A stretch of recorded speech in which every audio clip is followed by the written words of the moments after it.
Welcome to not వైద్యం. ఈ రోజు మనం గడ్డి చేమంతి యొక్క ఉపయోగాన్ని తెలుసుకుందామండి. గడ్డి చేమంతి చాలా మందికి తెలుసు అండి. ఒకవేళ మీకు తెలియకపోతే గూగుల్లో సెర్చ్ చేయొచ్చు.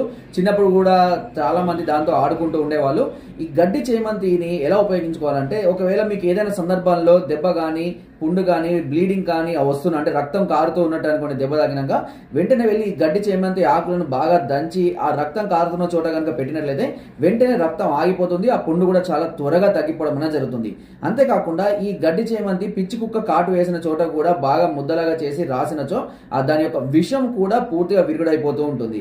అంతేకాకుండా ఈ గడ్డి చేమంతి ఆకు రసాన్ని సమానంగా వెన్నెతో కలిపి కనుక ఒక చెంచా లోపలికి తీసుకుంటూ ఒక చెంచాను విరిగిన ఎముకల పైన రాస్తున్నట్లయితే విరిగిన ఎముకలు చాలా త్వరగా అతుక్కోవడం అనేది జరుగుతూ ఉంటుంది.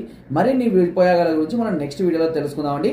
నా వీడియో కనుక మీకు నచ్చినట్లయితే ఒక లైక్ చేయండి, షేర్ చేయండి అండ్ సబ్స్క్రైబ్ చేయడం మాత్రం మర్చిపోకండి. మీకు ఎలాంటి డౌట్స్ ఉన్నా పైన నెంబర్కి కాల్ చేయండి. Thank you.